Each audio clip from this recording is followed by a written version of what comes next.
Le 25 juillet 1954, des anciens membres de l'OS décident de tenir une réunion à El Madania.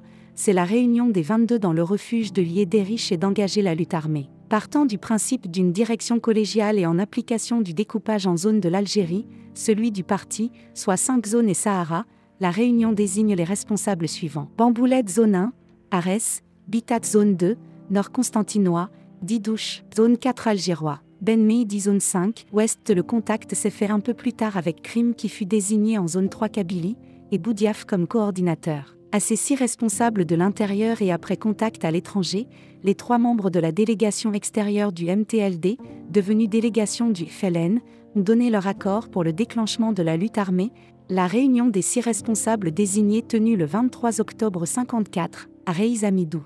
La Pointe Pescade, chez Boukchoura décide du jour et de l'heure du déclenchement. La création du FLN et de la LN. La rédaction de la déclaration du 1er novembre avec comme objectif la restauration de l'État algérien souverain sous forme d'une république démocratique et sociale, dans le cadre des principes de l'islam. Pour ce qui concerne la zone 4, algérois, un changement de dernière minute intervient, la permutation entre Bitat et Didouche.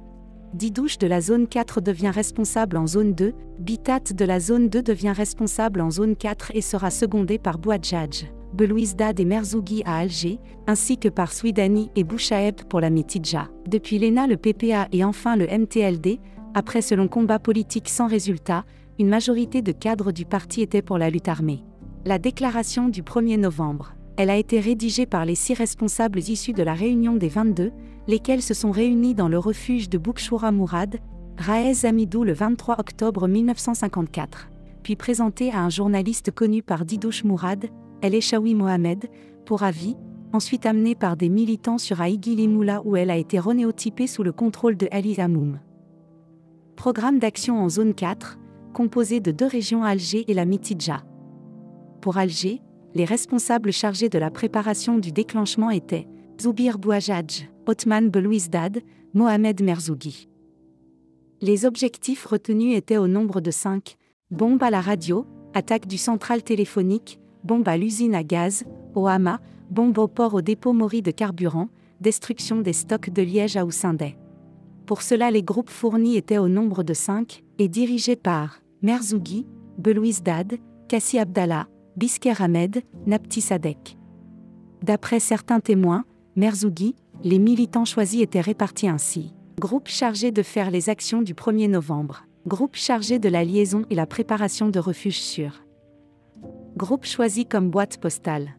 Groupe de remplacement à Belcourt, Bir Mourad Raez, Alger Centre, Raez Amidou. Pour la Mitidja, les objectifs choisis étaient au nombre de 17, incendie du dépôt de l'Alpha à Baba Ali et coopérative de fruits à Boufarik, sabotage de plusieurs ponts et voies ferrées, mais surtout l'attaque de 2 casernes à Boufarik et Blida grâce au contact de 2 Algériens présents au sein des rangs ennemis. La zone 4 n'ayant pas à sa disposition le nombre de combattants armés pour effectuer ces 2 actions, demande l'aide de la zone 3, Kabylie, qui envoie un groupe d'une 20aine d'hommes sous la direction de Amar Ouamran. L'attaque de la caserne de Boufarik a été dirigée par Ouamran secondé par Souidani Boudjma. Par manque de renseignements exacts, le bilan n'a été que quelques mitraillettes. Le contact était Bintobal Saïd. Pour Blida, l'action menée par Bitat secondée par Boucher n'a pas réussi également par manque de coordination entre les différents acteurs, ce qui a permis à l'armée française d'être en alerte. Contact Koudi Saïd. En résumé concernant la zone 4, algérois, sur les 22 objectifs tracés, 17 en Mitidja et 5 à Alger, seules 16 actions ont été exécutées avec plus ou moins de succès. En résumé, on peut dire que le déclenchement de la révolution a eu lieu à travers tout le territoire national par des actions, 30 attentats, le même jour et la même heure, ce qui a prouvé au colonialisme l'existence d'une organisation unifiée dirigée par des hommes décidés de continuer le combat jusqu'à l'indépendance. Les raisons de cet échec étaient surtout le manque de moyens, armes et de coordination entre les différents acteurs sur le terrain. Sachant que ceux qui ont déclenché le 1er novembre et pour la réussite de cette action, il fallait réunir certaines conditions, hommes, armes, finances, organisation. Les hommes, il fallait un choix d'hommes courageux avec une foi inébranlable, pouvant garder le secret et prêts à se sacrifier pour l'objectif tracé. Au départ, le choix s'est fait à partir des 22, ensuite élargi aux Algériens convaincus de l'action armée pour la libération du pays. Les armes, il fallait compter sur soi au départ néanmoins, deux possibilités se présentaient pour assumer le déclenchement. Une partie de l'armement de l'os qui était caché, 300 mousquetons et 30 mitraillettes. Un lot de bombes artisanales dont la préparation avait été confiée à des militants dont la compétence était insuffisante et qui s'est faite dans certains refuges secrets à Bouinan, Cheikh Mahfoud Mouessi, à Blida, Boualem Kanoun et à Cressia, chez les djinns, mais le problème de l'armement restera posé jusqu'à la fin.